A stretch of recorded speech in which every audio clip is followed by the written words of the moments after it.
Hey, welcome to STS. This is a show where we talk about things going on in the world of parkour. Both of us have been practicing parkour for a long time, and we hope that we're able to provide insights into the world of parkour that you wouldn't get anywhere else. In this episode, we talk about studying parkour videos, what we're doing with YouTube, training around injuries, and parkour tourism. This show is now ad-free, and we would really appreciate it if you shared it with a friend. Also, please remember to drop us a like, leave us a comment, and without further ado, let's get into today's episode. No new videos this week.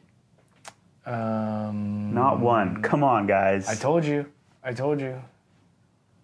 What'd you tell me? I think I told you that all of the videos that were coming out were just end of the years. Yeah, that's pretty accurate. What came out? What came out like beginning of the year, or do those count as end of the year? Caveman 5. Yeah. Came out. Maximum Effort came out. The Beans, Homesick came out. So there's like, I think there's probably some videos out there that are coming out, but we're just not in the know. There's actually one that I haven't seen, and it keeps coming up that I haven't seen it. Which one? Do you want to take a guess? 9 to 5. No, I don't know what that is. See, there's lots that we haven't seen yet. Kippa. Oh, you didn't watch Kippa? Okay, no. I watched Kippa. What? We just skipped that one? Yeah, totally skipped it. No Sorry. Whoops. love from Canada for Kippa. Not true. We can talk about Kippa? No, we can't right now because I haven't seen the video. Kippa, But I think it's actually, how it's pronounced. on the subject of videos, though, this is actually something that I was thinking about recently, and I wanted to ask you, do you spend much time rewatching videos? And if not now, was that part of your parkour practice early on? Huge part of my practice early on. Huge. I would rewatch videos, and I actually used was there like a favorites function on YouTube? I don't know. Yeah, there was a favorites, and so you could kind of, like, you can add videos to your favorites, and I basically had a whole, like, list of, I think I might be able to still access it, a whole list of videos that I favorited, and I could go back and rewatch, and now that just is completely gone. It's not part of Times haven't changed. My parkour practice has also changed, so, I mean, it's not surprising, but I was obsessed. Yeah. And I wanted to watch every single video that came out, and I had an opinion about every video. Well, that hasn't changed. But I definitely had like a list of videos that I was able to keep track of. And then I would frequently go back to that favorites list and rewatch videos from there. And so why do you think that stopped? Ooh, this is a... Just putting on the spot. My seat just got really warm all of a sudden. Why did that stop? While you sip on that for a moment, I wasn't a big tape watcher. That's what we're calling it. Well, How old are you? Well, okay, so I'm just borrowing a term from. I know. From other sports, because they'll say like, "Oh, we watched the tape," and just I actually consume a fair bit of MMA content that involves tape watching. You know, just like figuring out a fight, what one fighter did, what the other fighter did, what worked, and then just the concept of that fighters and coaches are doing that themselves, going into things. Again, this is a parkour show. It's so different. Parkour is so different in that respect. Is like the videos that come out are basically artistic pieces. And it's not the same as like I'm trying to get an edge on an opponent. That's true, but within the artistic pieces, and it is a problem with if you want to learn something because it's going to flash by in a video without context, without seeing multiple attempts. That's why like attempts, when people post attempts, it actually can be super helpful and important for people that do watch, because you can see that. I don't think that's in the culture. I don't think people really buy into it too much. It's more, if you're looking at attempts, you're just enjoying the ride of the story. You're not so much looking at like what someone is doing wrong attempt to attempt. But it is actually something that I've wanted to dive into a bit more, because, well, I know more about what's happening physiologically or biomechanically with people now more than I did when I started parkour. I can tell you the reason why I didn't so much when I started parkour was because I was more just competitive. Ooh. Yeah, I didn't. I would watch videos and just be like, I think I can do everything that I'm seeing there, or I can work up to it. And so I would rely a bit on, I had some actually really good training partners that watched a lot of video and would basically find things and we'd talk about it. But, I think by not watching videos, you even, like, since you said because you're competitive, but by not watching videos, you are at a competitive disadvantage. Oh, 100%. Yeah. Like, I attribute a lot of my growth in parkour to being obsessed with watching parkour. And okay, so to come back and answer your question, why I think I stopped is because the focus of my practice is not on innovation as much anymore. Whereas early on in practice, it was like every single video had something new I could learn from it. Mm-hmm. And now it's not that there's like people aren't doing things that are incredible, or people aren't doing things that I can't do yet or probably will never do. It's just that my focus of my practice is in such a spot where I don't feel like I'm gonna learn as much from watching videos now. For instance, like Caveman 5 isn't innovative in anything they do. It's just really a cool watch. Well, like there's a cool. I know you don't really mean that word there, but I mean in terms of the individual movements, like they're not. Yeah, there's no technical innovation. They do jumps, they do kongs, they do they do the gamut of traditional parkour skills, and it's not 2007 when I first fell onto the scene of parkour, where if I were to see that back then, I would be studying every little piece of it, because I can't do half of the things that they're doing, and still can't do many of the things they do because of, well, largely to do with the spots, but a lot of what I saw back then was I'm learning new skills, whereas nowadays it's not so much about learning new skills. It's more about how do I apply the skills that I already learned and that I've already learned. And a lot of that is like, maybe it's like spot usage. Maybe I do learn something from Caveman 5 or Capstone or these videos, but to a much less degree than I did in 2007. Yeah, I think I pick up more watching, watching people that aren't as good, because and it's a skill set that I've enjoyed developing, is just being able to pick up on like just watch a rep of something and know what's not happening that should be happening. But it's just it's a skill set that I don't think I make enough time for it to like really dig into, like to watch the, just the very fine details of someone who's really good. But one of the issues that can come from that too, I guess, is if someone's really good, there could be other things attributed to that beyond like technique. Mm-hmm. So a lot of times someone will, I've even had, back and forth with people I'm trying to give advice to, where they'll say like, oh, so-and-so does it like this. And I'm like, yeah, so-and-so's quite special.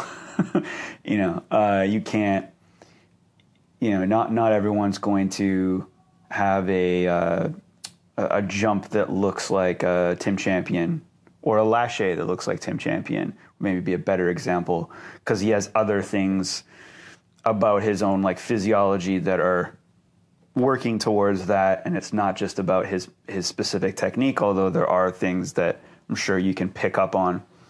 And it's just something that I think I'd like to try to put more time into, but as you mentioned, it's difficult because everything that comes out isn't showing like it can be easy in other sport because you just film a whole practice. A coach goes out, films the practice, okay, and then goes back and watches the practice, watches what the players are doing. You get a whole game. It's the kind of thing that actually watching competition footage we could probably do off of. If someone were to pull up SPL and watch through an SPL. Plug. that little throat clear. That was actually the shame. I was clearing the shame. You're clearing the shame out of my throat. But yeah, if you were to pull up any SPL video and slowly go through like attempts, you could probably pick up some nuggets from there, because that's where there's not a lot of editing or only showing of the best attempts at the best angles. So, I mean, I don't want to talk too much about it, but this is kind of what I found interesting with Beans was what they're doing is so different and like out of the norm that there's so much you can learn from watching it. Whereas, watching a more traditional parkour video, I'm going to learn less from. But my focus is like if I was more of a flip based athlete and I was interested in style, I'd be watching and rewatching Beans. I'd be watching and rewatching Maximum Effort. I'd be watching and rewatching everything that Ellis does, because the level is changing. There's new skills coming out every single day that people are posting on Instagram. So, and I, as an appreciator of movement, will watch those and be like, wow, cool. But I'm not going to go and like study it the same way that I did in 2007 or 2008, 2009, of when I was first learning parkour and I was trying to learn every single thing about each technique. You're trying to collect the skills. Exactly. Yeah. So, yeah, I think that's largely why I don't watch it anymore. And I can appreciate art and I can watch it. I can watch some films, but sometimes I just, I don't want to rewatch a million times the same movement. It's hard too with like our job as coaches as well, because we're not coaching at an elite level. And I think if we were, particularly at an elite level where we're not coaching people at the elite level. Yeah. I mean, there's bits of it. There's bits of it for sure, because we have, some athletes at the gym that are advanced to elite level, and we're training with them. We're coaching them sometimes on some things, and a lot of times because we're the older guys, they're looking to us for advice on things, right? But yeah, it's just not quite the same as like if that's what we were doing all the time. Like if that was like the 40-hour-a-week job was like design protocols and practices and everything for a group that's either trying to make the best parkour videos or win parkour competitions, it would probably look a lot different. So most of I think most of it is just focused on, and I think it's why it becomes easier to me, is like I can watch videos of just anybody, and if they're not doing something at a elite level, like maybe they're advanced or below, I can pick up right away on things that they're missing. But it's much trickier to do with elite parkour performers, just because there's not a need for it. Yeah. Although those videos would probably do pretty decent, though. What do you mean?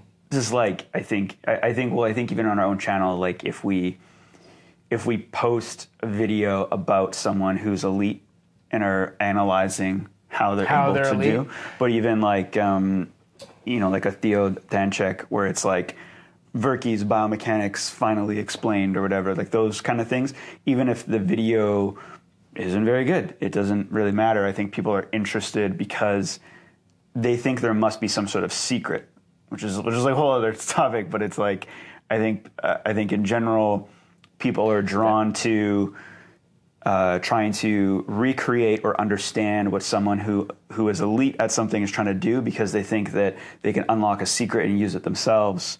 But that's actually really the case. It's usually just because the person is quite gifted. Yeah, and it's interesting because that's not... I mean, I'm not denying that that's a big part of... Like, that might actually be a reason why somebody watches it. I think actually a lot of the reasons why people watch those types of videos is because they're fans of those characters. It's I'm thinking back to my days when I was like super into like punk and pop punk and things like that. And like there were some bands I consumed every piece of content around them. Oh, give me one. Blink-182, for instance. When I was in middle school. That's like pop punk. Well, too. I got super far away from Blink-182. All right, did they recently get back together? Or something? I'm gonna defend myself for a second. Hold on, before you start judging me. A lot of their content, so I got into listening to Blink-182 when I was in middle school, so I was quite young. And then eventually I kind of like grew out of like the pop punk phase and I went more into like the grungier punk stuff, more underground stuff. But Blink-182 stands out in my head because they were big enough that they had like DVDs produced around them and they had DVDs. I don't know if anybody even knows what that is anymore. I feel so old. But yeah, so they had DVDs around them and like video, like tons of content that like you could buy, and I would consume everything that they did. And it wasn't always, it's not just because like, wow, they're so artistic, I got to figure out how to be on that level of artistry, like with my guitar playing or whatever. No, it was more just like, I love the characters and I want to know more about them in general. And so when people make YouTube videos that are about Verky or Tim Champion or, you know, Storer or any of the big characters in parkour, I think it's largely because like, oh, I like that character and I want to know more about them. So you think there's like enough of a following of certain, I struggle to call them celebrities, but in some ways, like, especially, I mean, Storer definitely has entered a celebrity type status. There's people that are interested enough in them that they just want to see. They want to see more all the time. They want more. I almost think of it sometimes as like when I, I'm just keep making this an MMA show. But like, there'll be certain fights or fighters where an announcement gets made, and I just want to see every video and every take on it. Like there was a recent, just even recently in the last week, there was a rematch.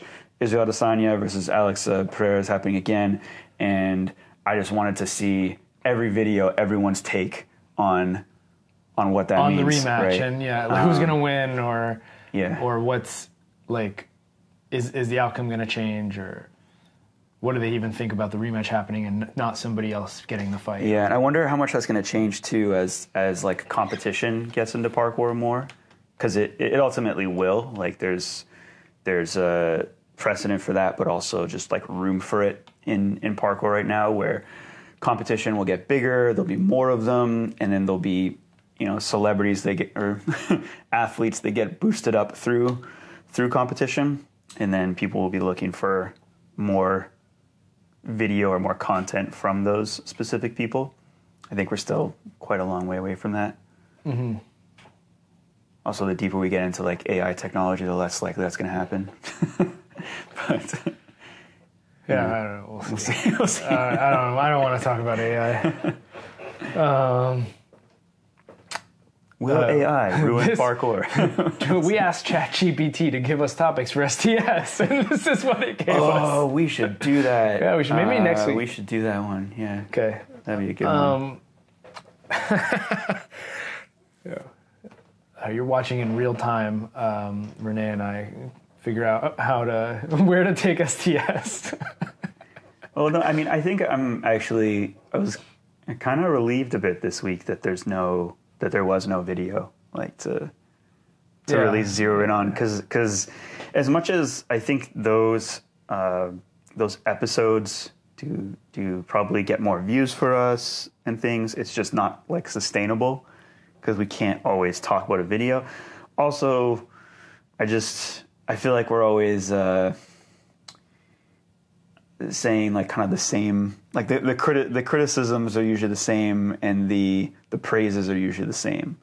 Yeah. So it's just kind of more of the same, you know, and it doesn't allow, I guess, us to really focus on trying to have like conversations about things that we might even, you know more about or be able to speak on more. It's just about what did you like about this video, what didn't you like, and on to the next one. Yeah, I mean, for content around how to, like, things that we know more about, we just put out a roll video. We did, yeah. That was quite a bit of work. I don't want to say, like, it's kind of funny because I remember the days of anytime someone would put out a big tutorial in parkour, I feel like there was always a talk about like how long it took. Like it was never just like, here's our new tutorial. It was like, this took a long time. And this took like a fair bit of time, but I was also pretty happy with how quick we were able to get it done. Yeah. Well, there's the thing I struggled with the most with this video was there's so much about a shoulder roll that you can go through. Like, you know, when I'm coaching a class, I am picking and choosing how I'm going to approach the lesson, and then based on the real-time feedback I'm getting from the people in the lesson, I'm going to potentially shift it. It's like, oh, this person's crushing it. They're already doing 5 of the things that I was going to mention, so I don't need to mention them.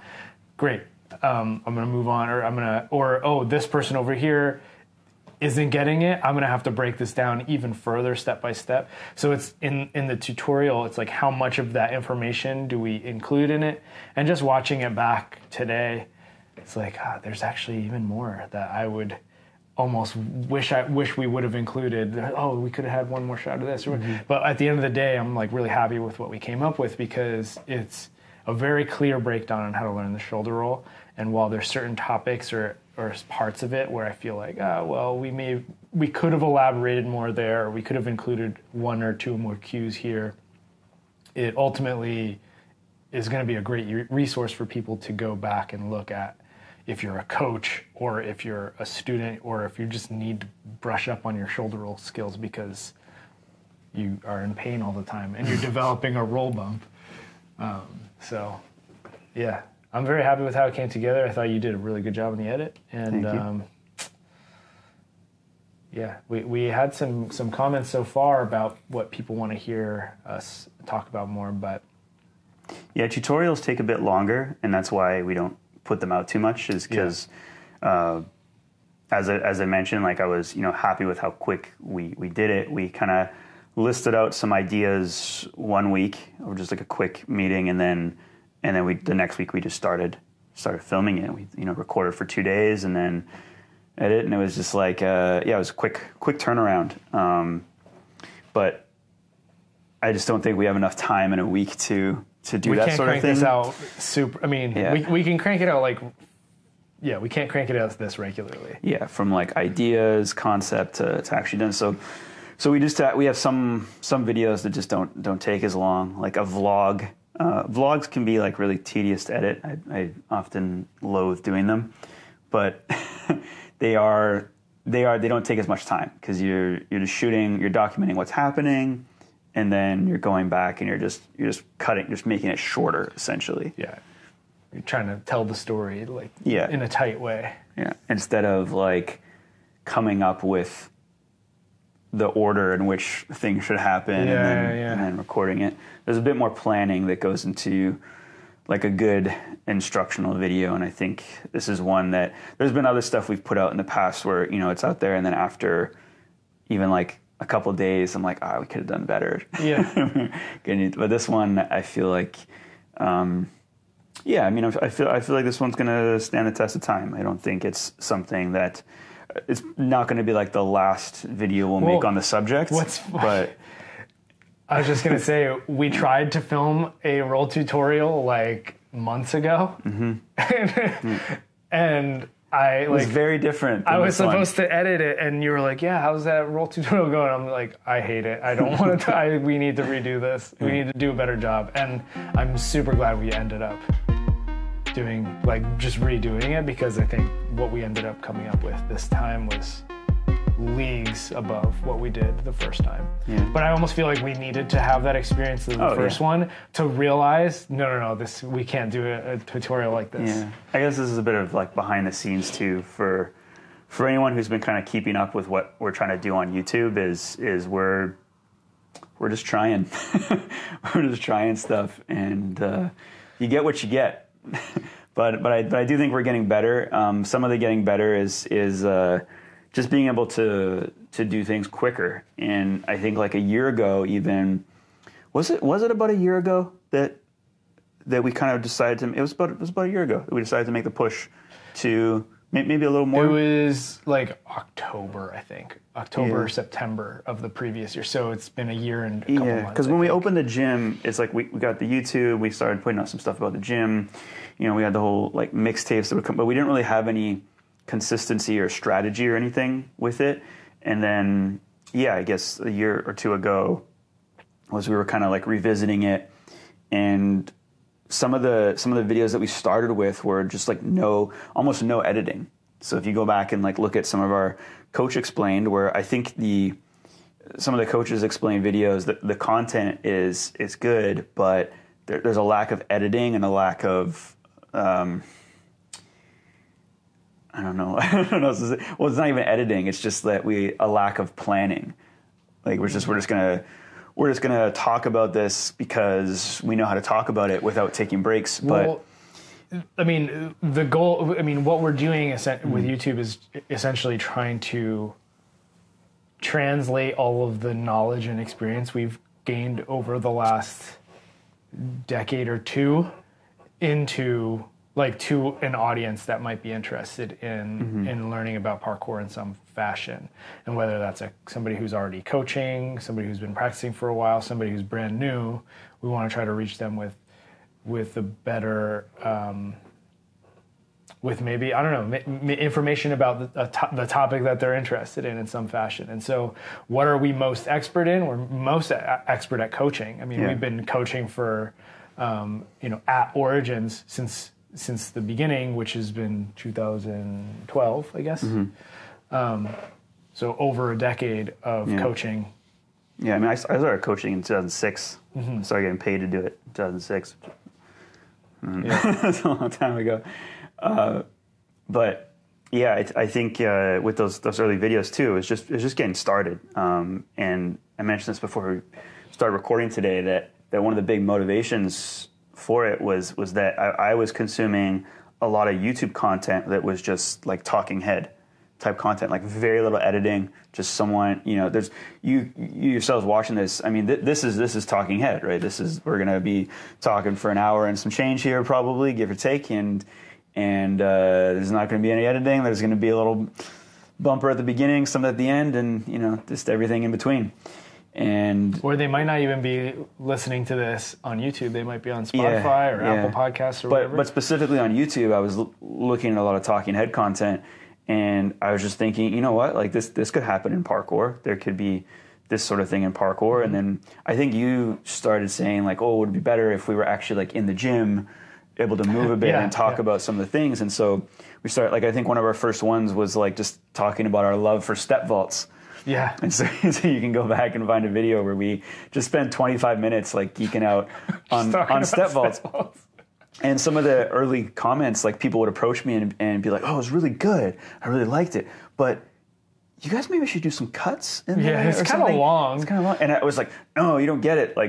This type of content exists. You wouldn't be complaining if this was about fitness or if this was about celebrities or politics or something. You would just be consuming it and not be bothered by it. You're just being critical because this is clearly DIY."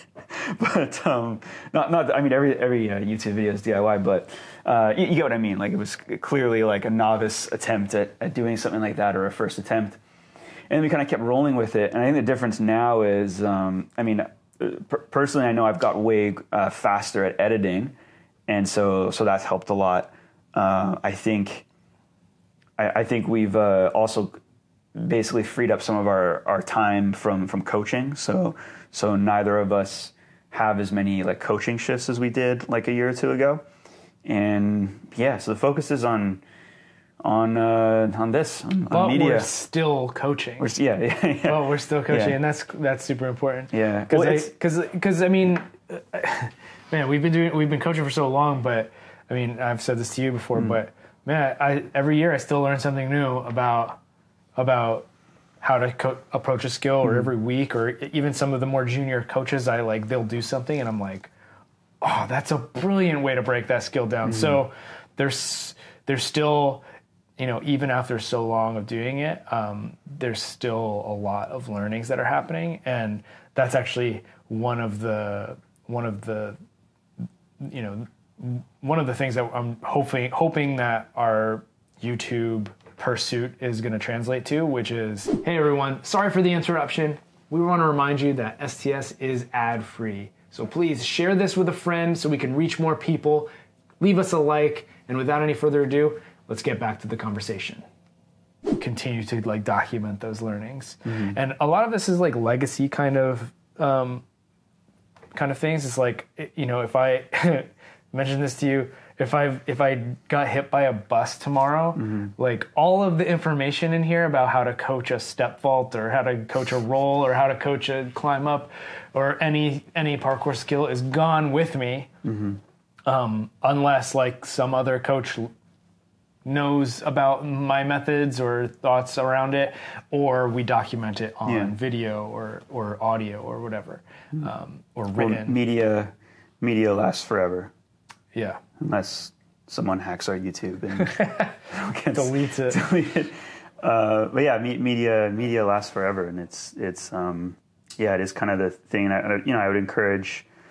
I always try to think about this too. Like some of the people that might listen to STS or watch this kind of stuff, is I think parkour feeds to a lot of entrepreneur-minded youth, right? Or maybe not youth, young adults, whatever, that attach onto this activity, this hobby, this passion, and they invest a bunch into it, and then it kind of just starts becoming more than the physical pursuit, and they're thinking what else can I do with this, and opening up a gym, coaching, that's one avenue.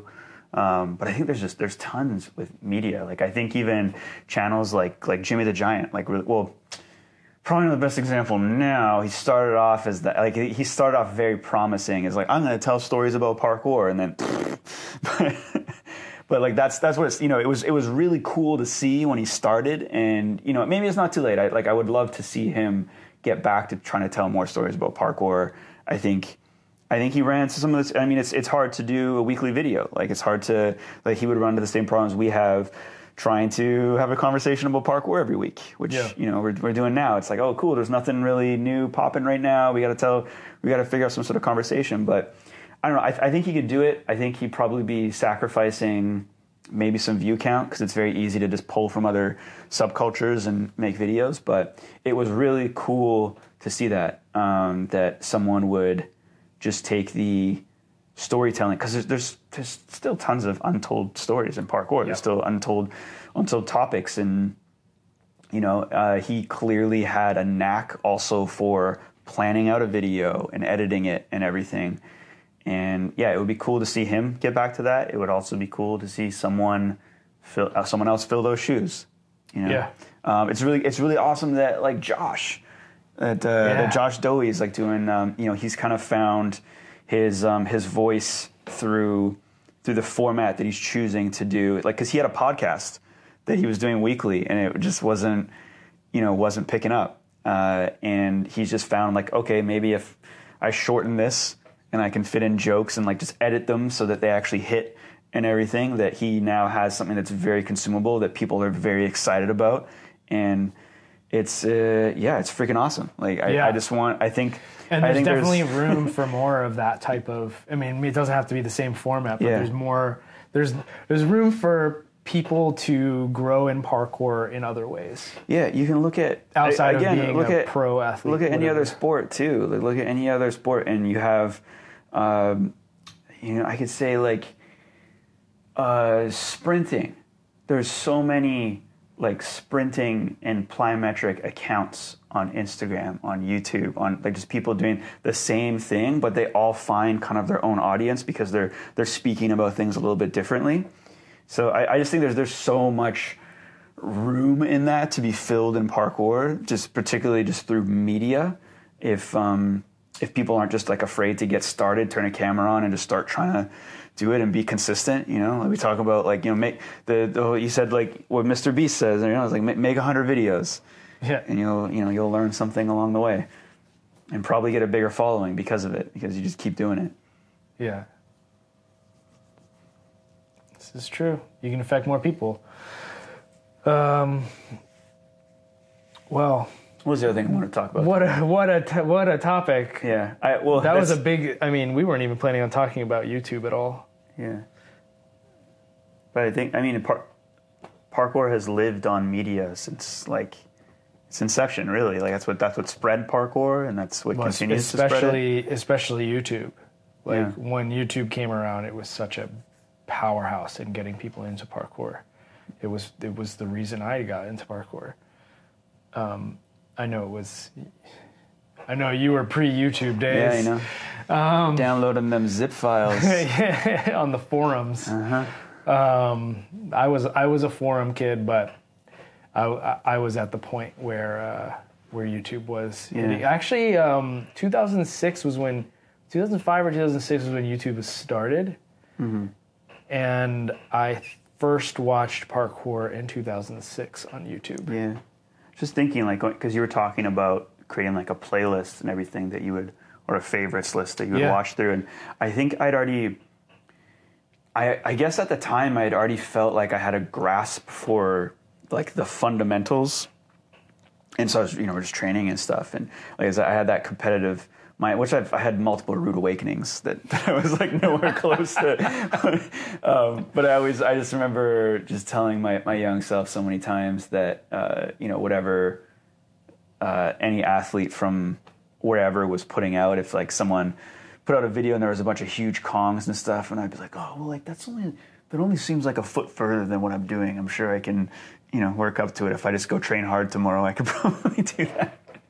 But yeah, plenty of rude awakenings. But I think why I probably didn't watch as much tape, as I'm going to say again at that point, was because like early on it was a lot of the first like David Bell videos, and anything that I could get on, download a zip file of, like those videos early on we watched again and again. It was just mostly for like inspiration, not so much for technique breakdown at the time. Right. It actually took a while for me to do parkour and even think of it as like a technical thing. I don't know if I told you this, like I think I did before, where like there was, I recall in the first year of doing parkour, we were looking back on some footage of like a couple of the guys just jumping off something, and like one of my friends like turned to me and he's like, it looks better when like you bend your knees when you land. Like this is the infancy of technical thought that was going into parkour when I started. Spoiler alert, it also feels better. Oh, that's so crazy. Yeah.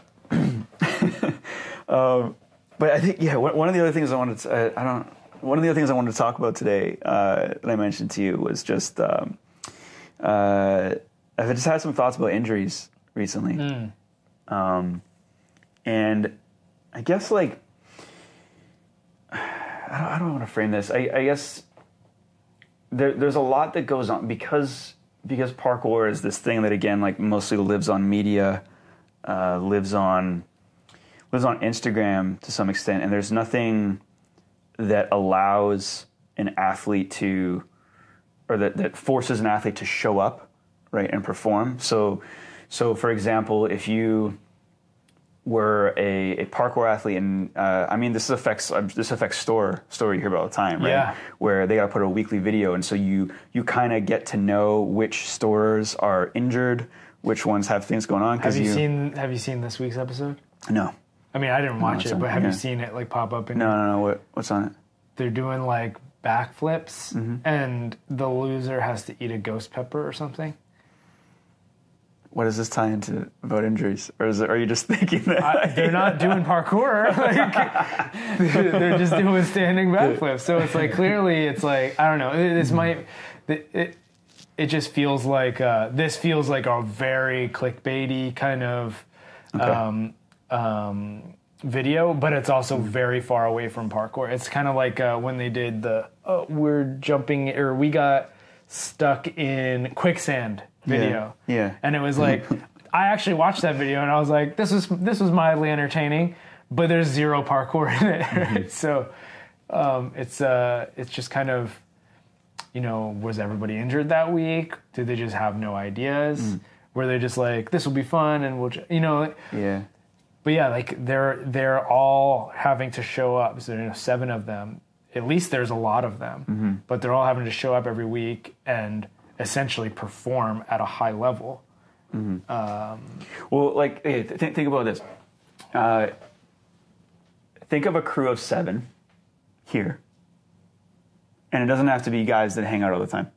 Just 7 people. No, and you can do it. I can think of 10. I can think of 10. Yeah. Particularly if it's not. This actually dawned on me the other day because like Rodrigo was in here. He's back on this side.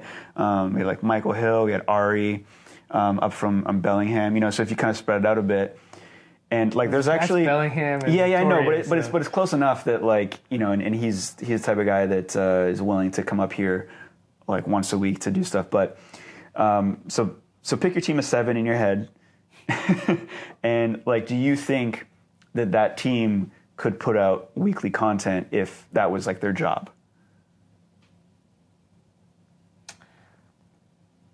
No. Okay, why not? Because talking to a camera is a skill. Okay, but I mean, like, but like Store, I don't think started off very good at that. I just mean in terms of. Pretend for a minute that's not the case. Yeah, I just mean in terms of continuing to do like somewhat high level parkour, similar to what Store does, and then the occasional like clickbait video that doesn't require like the highest performance. Could it happen? Yeah. So, also considering that talking to a camera is a skill and video editing and filming is a skill. You're kind of you're kind of thinking this differently than I was trying to think. You're thinking of like, if there was a camera crew that followed 7 and editors that followed 7 guys or parkour athletes around, and all that had to happen was that like at least some of them had to maintain enough health and ability to be able to push like on a weekly basis.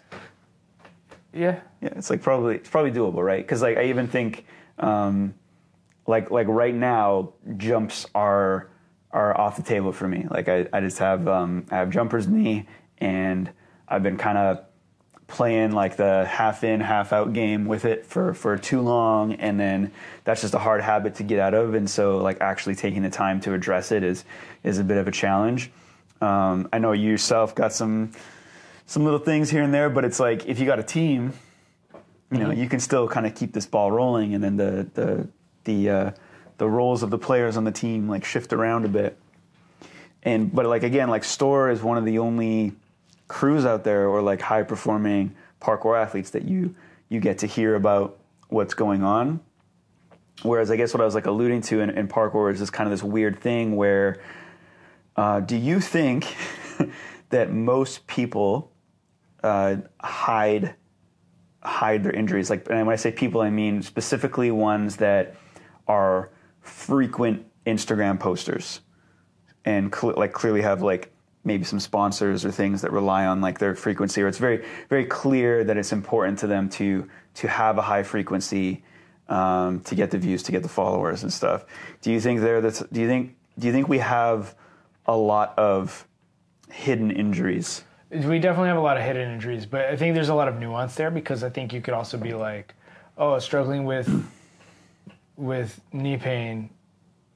You say that once in a story somewhere on Instagram, and then, but you like still doing jumps. I think actually a lot of people lie to themselves.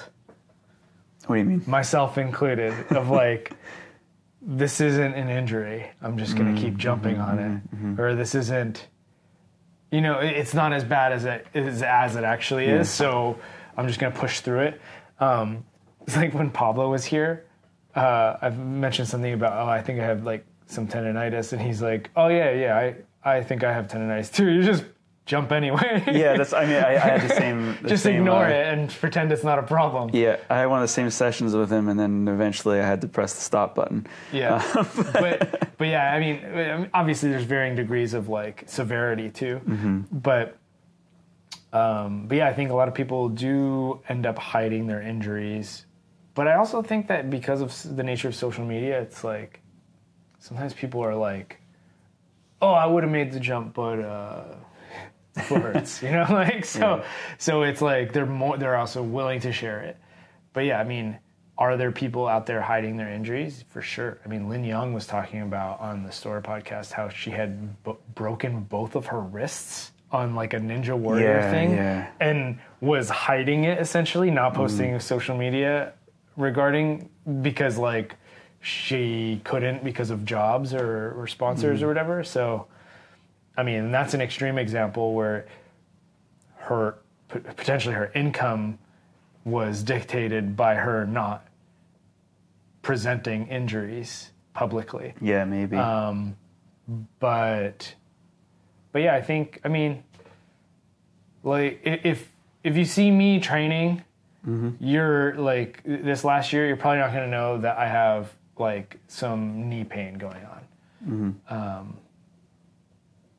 But it's because like once I warm up, it feels good, and then then when I cool down, it doesn't. So, yeah. But I think there's a lot of instances like that in parkour. Yeah.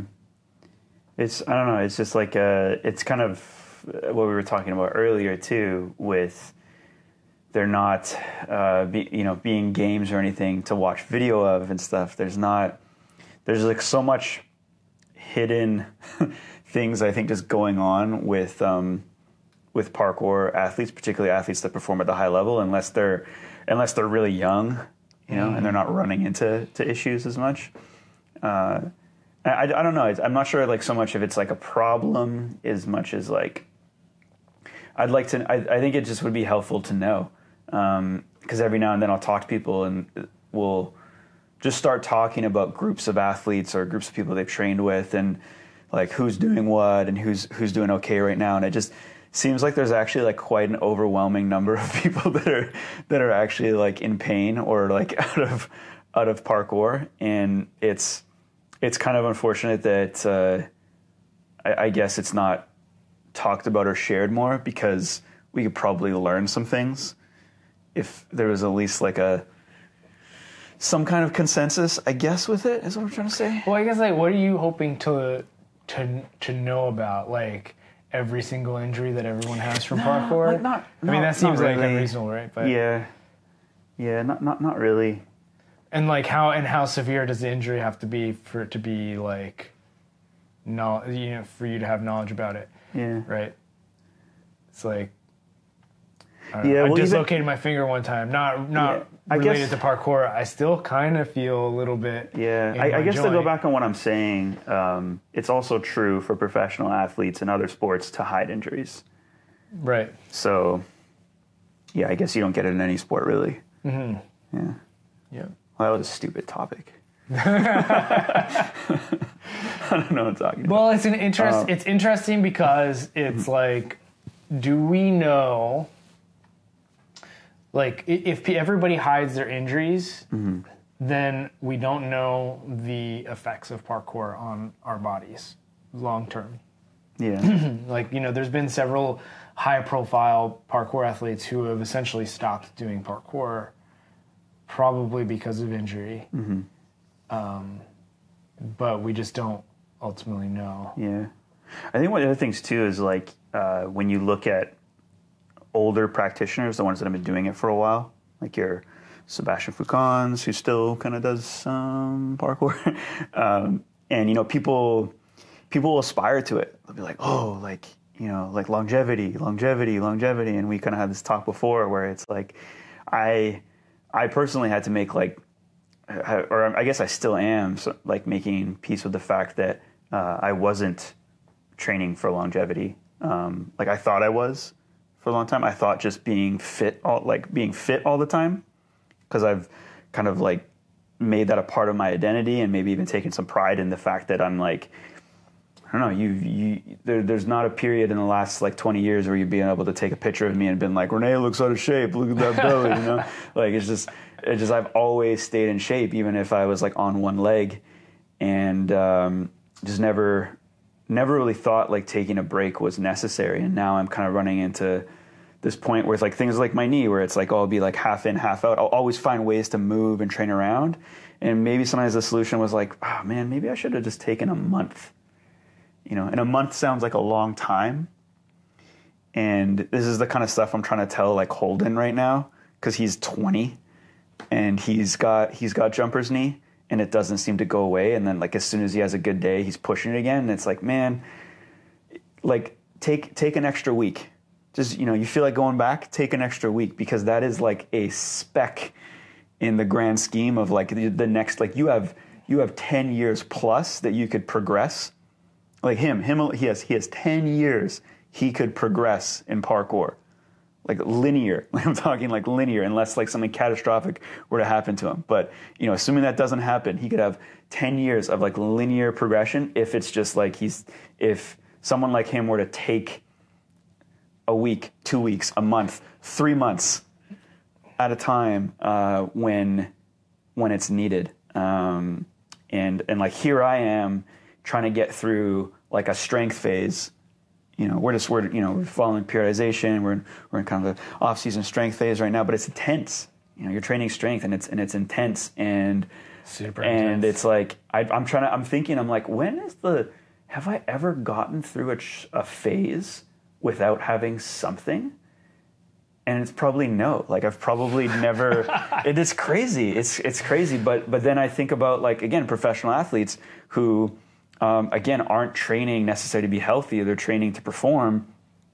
They're in the same boat. Like they'll go through like training camps where it's like something happens in the training camp or in the training phase, and they have to adjust and address it. So you can plan out, like I like the idea of planning out a year and having like, okay, cool, strength, more strength, less parkour, more power, less parkour and less strength, more parkour, less power, less strength, right? It's kind of like those are the phases you could go through. But each phase is still intense. Mm-hmm. There's still intense, like a strength phase is still crazy intense. A power phase is still crazy. Like just because you're not jumping on buildings doesn't mean it's not intense. And yeah, I struggle to think of a phase where I got to the end of it and peaked without like something happening and having to like tweak and go back. And I'm wondering if like, you know, I could have been in a different, I mean, I'll never know, but you know, if would be in a different situation now, if there were some times where it's like, maybe I just take an off phase. You know, maybe there's a 2 months off phase where I just watch tape. Yeah, yeah. There you go. Just watch some tape. Just and then decompress. But then there's like the kind of like damned if you do, damned if you don't thing. Like there's just so much that can go into chronic injury that it's just it's hard. It's not an exact science. You get pain from doing too much. You get pain from not doing anything. You get pain, if my knees aren't going to work anyways, I may as well just get squeeze as much as I can out of them right now. You know, juice them. Yeah, well, that's a weird way to think about knees. Yeah. I don't know. Right now, I just feel like there's still some cool shit I can do, and I just want to do it. Yeah, well, you know? There definitely is. There's so much cool stuff that I've. I mean, did I tell you I started a new folder on my phone? Ooh, with the photo list? I have the photo list coming together of stuff that I'd like to do eventually. Or have other people do. That's like the modification I had in my head. Is like, I'll just get other people to do this too. Found this really cool line that I could do, but also this other person could do. Yeah. Yeah, I'm having a bit of that too, where, I haven't done as much compiling, I guess, but I've been doing some scouting, and then there's some unfinished business as well. But yeah, some of it I look at it and I'm like, there's been times, I guess, coming up in parkour, particularly in Vancouver, where we don't have a massive parkour population, where, and I know you definitely feel this, where it's like you're the guy of this style, you know, like you got your dive holes, you got your ascents, like you're definitely like if there's something in those realms, someone could either point something into you and be like, Tom, you could probably hit this. You're like, yeah, I could hit it, or like, you know, you find something and you don't have anyone else in your mind that's like, oh, someone else should be the one to do this as well.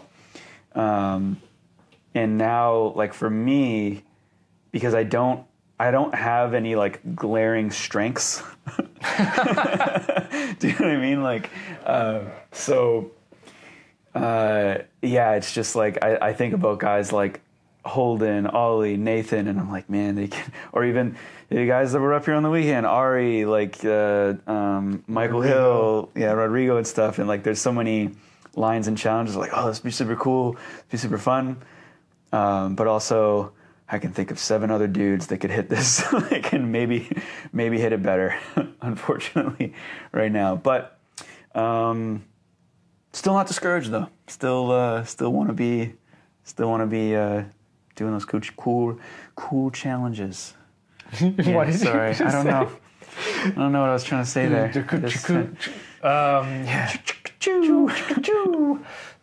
The alliteration is it was tough. The enunciation is failing. Yeah. Well, there was alliteration in that. Yeah. Cool challenges. Yes. Cool. Yeah. Yeah. I mean, maybe that's there is eventually going to be a transition where we're not doing cool stuff anymore. I don't know. At some point, there's going to be a transition where we're not able to do as cool of stuff anymore, right? Yeah. Like, I mean, I'm definitely not jumping far anymore. We saw that from the jump testing video. Well, and I saw that today as well. We got some phases to work ourselves through. But did you? By the way, like because we were squatting today, we don't have to talk numbers, but like, was that? You were. I know you did this. You were looking at your depth. There's something you weren't quite happy with your. No, my depth was deeper than I would normally squat. Okay. And I think that's part of why I failed. Okay. Because we were supposed to be like RP 9 and you ended up being 10. That's what I'm saying. Yeah. But are you... I felt like those were numbers that you were hitting like a decade ago. Yeah. I mean, so it actually felt like... Okay, so... How do we not talk about numbers? Because everybody's going to compare themselves to my tiny legs. I'm 12 pounds heavier than my first 2 times body weight squat that I did a decade ago, over a decade ago. So if I want to hit 2 times body weight squat again, I have to I have to squat more. But I actually think I could break or at least match my previous PR from like 8 years ago or so, like that. So I can definitely match it. It's just whether I can surpass that. And I'm excited for it. Actually, my squat felt really good today, and I failed the second rep of my work weight. But we haven't been doing a lot of jumping. We haven't been doing That's true. like I programmed it so that we're doing jumps and sprinting stuff with the workouts, but the volume is like really low. So it's just like making sure the stimulus is still there. So I think what you were alluding to earlier is like your jump isn't increasing as much as like your strength is at the moment. Oh, but it's also just drastically decreased from where I was at 6 years ago. Anyway, we still got a power phase that hopefully our bodies will be able to handle. Are we going to take a deload week at some point? Yeah. Is next week a deload? I just didn't want to tell the guys because next week I wanted to make sure they show up next week. Yeah. Oh, okay. Yeah. All right. Good. We still got a routine. We still got a routine, but yeah. Well, I'm also trying to ski too, so like skiing and on like tired legs is really hard. Yeah. But it's been good. Yeah. Also, like, that's been a nice relieving part of my movement practice. Like, just trying something different and new. And seeing a lot of progress on it, too. Yeah. Yeah, I kind of felt that way with swimming, although it's totally different. Totally different. But still, it's the same. Yeah. It's parkour. Swimming is parkour. Yeah, it is parkour. Yeah, if you're not swimming, are you even? Can you get from A to B? Are you even? If there's a pool in the middle, or a body of water, you know? Yeah, then you don't. Yeah, you can't do parkour. Yeah. Yeah. So, did we want to talk about anything else? I think that is that's probably good for today. We have Belgium coming up. We do. Oh, that is a good one we should mention because that is like less than a month away. Less than a month away is the event. We'll be there in less than a month. But the event, I'm kind of cool with it. Oh yeah, I'm excited about it. I think it's going to turn out to be a great event. It's just there's a lot of stress around creating a good event. I guess I'm not feeling it yet. And that's what I think that's the panic I'm having. I'm stressed with like the trip in general. Like I just booked my return flight, and so I'm staying out in that part of the world till March 10th. So the plan is to go. Like we're going to Belgium. I know you're staying there for a bit afterwards as well. And then I don't know how long I'm going to be there for, but I need to make a stop off in Paris to see a friend. Hopefully see some parkour people too, and then make my way over to UK to Brighton hopefully.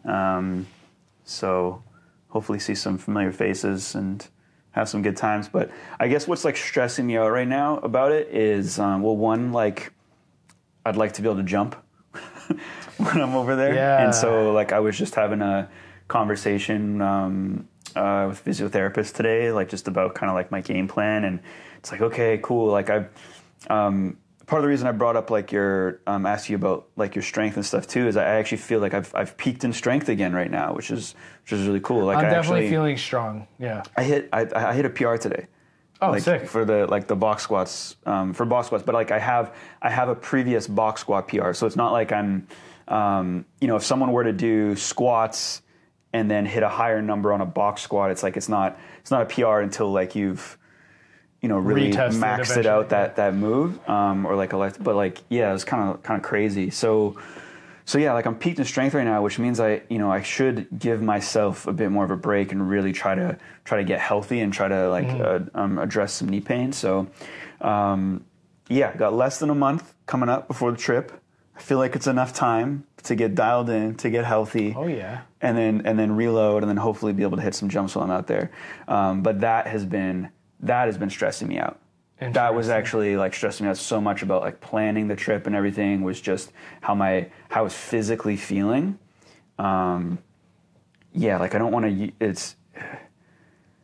I didn't want to use the word like depressing, but like that's kind of how it's been. Is just trying to think ahead and plan stuff, and like when parkour is such a big part of your travel, like being able to do it. I think trying to make those future plans, or just even like planning the rest of the year, being dependent on my body is like it kind of makes for sad times when you're just not feeling great. So question for you, since you're going to be in that part of the world, is there any parkour tourism you want to do, you want to engage in? Let's assume you're healthy. Yeah, I mean, and that's the hard thing too, is like last time I was in that part of the world was 2014. So it's been quite a while. Almost a decade. And like I remember I spent like a day or two in London in 2014, and went to the IMAX 1 and IMAX 2. Didn't do anything at either of them. Just kind of looked and I was like, oh, this is how big it is. Okay, cool. This is how big the running pre at IMAX 1 is. Okay, nice. All right, sweet. But I just don't.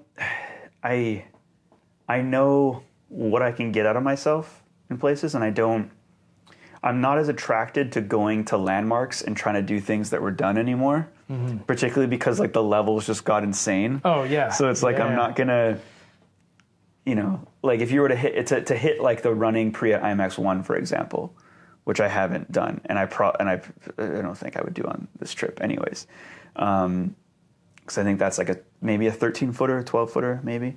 But to do stuff like that, it's like, okay, that, you know, puts you in with 1 in hundreds. Yeah. You know? Whereas like back in the day, maybe even back in 2014, you would feel like, oh, I'm like 1 in less than 100. Yeah. You know? And now like there's just been so many crazier things that have been done at some of these landmark spots that I don't even want to.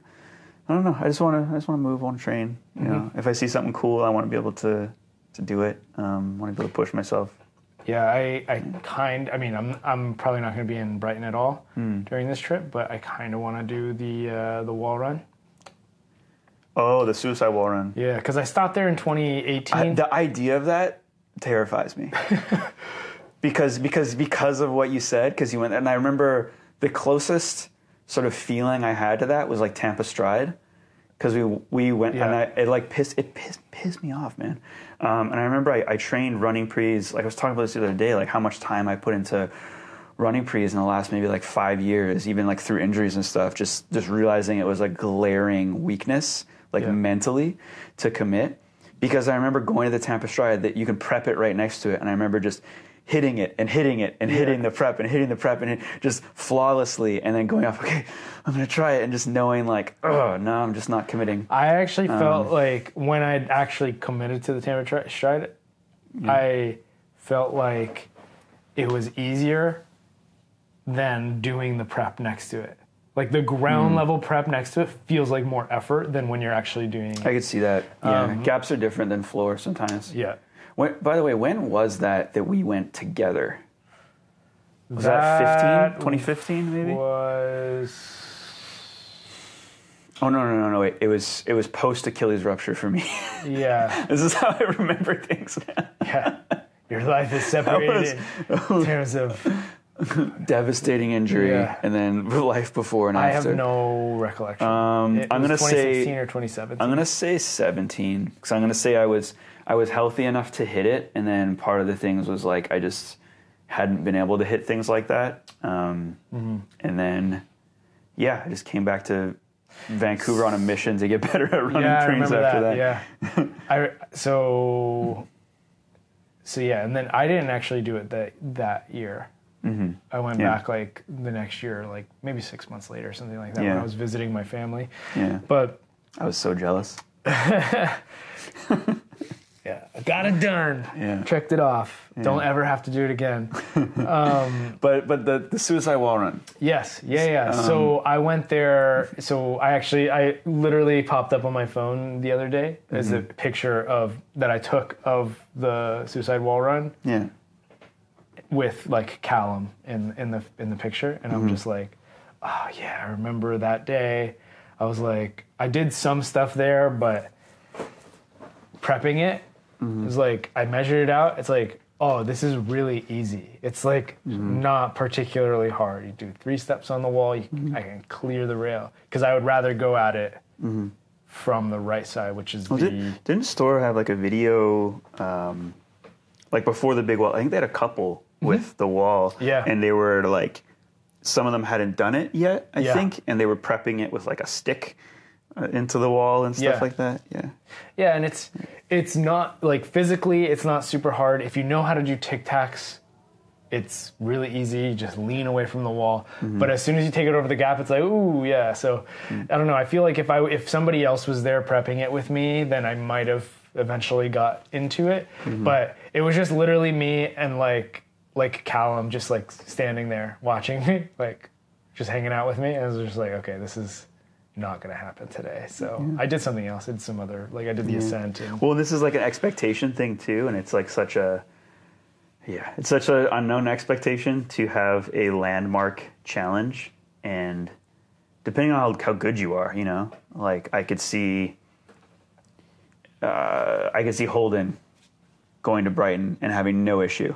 Doing it, you know, because he rises to challenge. He really puts a lot of pressure on himself to do it. Whereas I would start telling myself the story of like, if I didn't like it, I'd be like, I don't need to do it. Yeah, you know, I would just to take away the pressure. But Yeah, it'd be tough.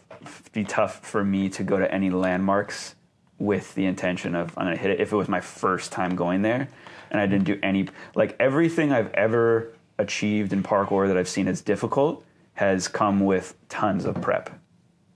Tons of prep. And some of it has been, and just thinking about the suicide wall run, this is a similar example, is there's been athletes that have talked about it, like even like Tim Champion said that it was something that he thought was scary, and then like he went there one day for a session that just did it. Like he let it stew for a bit and then do it and then did it.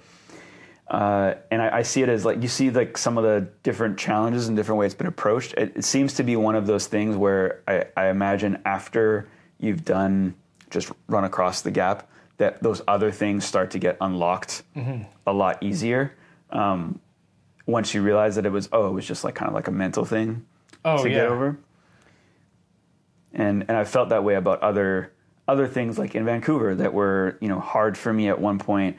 And then as soon as the mental part is unlocked, it's like, this is like a challenge. I can walk up to this spot anytime and do this. And it's not going to be an issue. Yeah, so like just thinking about the big wall, it's like, if I just had slid down it a few times, that would be probably just like a good feeling for like prepping. The mental ability is like, if something were to go wrong, I could slide down this. It's okay. So, there's also other like seemingly like cool stuff at that spot, like ascent and descent type things that people have done. Yeah, so, I mean, I did like the ascent up to that level. I didn't go because there's like added conduit now, like piping that's on the wall that wasn't there when I was there. Yeah. And then Storer has added like these new like holds and things. So there's a lot. There wasn't a lot to do there before, but there's definitely more now. Yeah. So you're asking about parkour tourism, and I guess as soon as you asked that, I thought about like challenges. And no, there's no challenges. There's maybe spots, but I also just, I don't know. As we say, you can do parkour everywhere. Yeah. Like you and I especially, like we're not the type to be like, take me to this exact spot or take me to this exact thing. It's just kind of like if I end up training with people, I will go wherever we're going, and it's going to be fresh spots, which is always the best, like things you've never been to before, and so I'm sure I'll be able to find some cool challenges. Yeah. You should go to Mochi Mochi. What is that? It's a spot in Brighton. You'll know it. Just ask a local. Where's Mochi Mochi at? They'll take you there, and you'll be like, I know this spot. Like from videos on that? Yeah. But I just I wouldn't know that it was called that? Yeah. Okay. I just remember that when I was there, somebody was like, you should take Tom to Mochi Mochi. And I was like, what the hell is that? We don't have... I actually don't know why it's called What's the best named spot we have in Vancouver? The best. Also, if you're still listening right now, how long have we been going for? By the way, today? For a while, I don't know. I didn't. You have a phone today. I don't. But an hour and 12 minutes. Yeah, leave us if you're still with us. Leave us a comment where you're from. The best parkour spot name, and that's all I want in the comment. I don't want any context or anything. I just want the name of a spot. And you can decide what makes it the best spot name you have. It could be that it's like a cool name, that it's something like Mochi Mochi, which just doesn't even sound like a parkour spot. So whatever it is, just leave me some parkour spot names in the comments, please. I will read them, I promise. I'm really struggling to think of anything cool. Yeah, I know, we suck. Yeah, just kind of like named after Cole Harbor. I'm just gonna let's go through Cole Harbor. Tic Tac Alley. Yeah. Which it's not really a Tic Tac Alley. It's also, really Kong Alley. That spot's kind of... It's gone now? We'll see. George Wainburn. Yeah. David Lamb. Yeah, these are all just names of the places. Andy Livingston. Andy Livingston. Oh, Leg and Boot.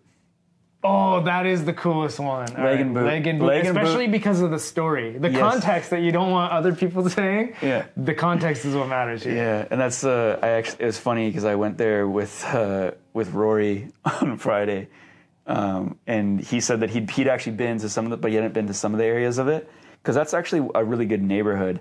And he was like, so why do you guys call it Leg and Boot? And I pointed at the sign. Leg and Boot Square. And then he didn't realize that it was a very morbid thing. Yeah, so the story, I can't remember exactly. It's like... The story for Leg and Boot? A leg in a boot washed up ashore there. Yes. And then they hung it in the square. So I don't know... To try to find who it belonged to. I'm pretty sure that's the story. Yeah. Which is weird. And that's still the name. Yeah, Leg and Boot Square. So, definitely the best name of any parkour spot that we have. Yeah. And in terms of like spots, like it's a good neighborhood. Like you can have a whole sesh around there. It's also right on the seawall, so you can like easily get to other spots too. Yeah. Yeah, that's a really good spot. It's pretty close to my house too. Yeah. All right, we got one. I'm sure there's better ones out there. But like the other ones I think of is like, UBC or like, like the various spots at UBC, which are just like the Fine Arts Building. Yeah, we got to get more creative. The dentistry. You want to go to dentistry? Yeah, it's why I hate it. Like, because you have like Ironworks, and I like the name Ironworks. Like, I think because it says freaking Ironworks in big letters there, and everyone originally like a lot of Rail people. Heaven. Yeah, they're trying to call it Rail City, and I'm like, that's so lame, guys. Like, if other parkour people are going to come here and you call us Rail City, they're going to think we're so lame. We can't do. And then what happened is other parkour people come here and they call it Blue Rails. I'm just like, oh. That's worse. Yeah. Blue Rails. I mean, it's descriptive. Ironworks. Did you know that IMAX 1 was originally called Orange Walls? And then they painted the walls. Mm-hmm. Yeah. Yeah. Don't name your spots after colors. Yeah. Because the city can come along and paint those things. It's true. Orange walls. Hilarious. Yeah. Okay, let's wrap this up. Thanks so much for tuning in. If you enjoyed this video, leave us a like before you go. Leave us a comment below. Tell us what your favorite spot or your favorite spot name. Best name. Best name. Just favorite parkour spot name in your town. Yeah. And tune in next week where we get ChatGPT to tell us what to talk about. We can also do an AMA. We'll think of something. We'll be here. We did it today. We got through. Okay. Yeah. All right. Take care, everybody.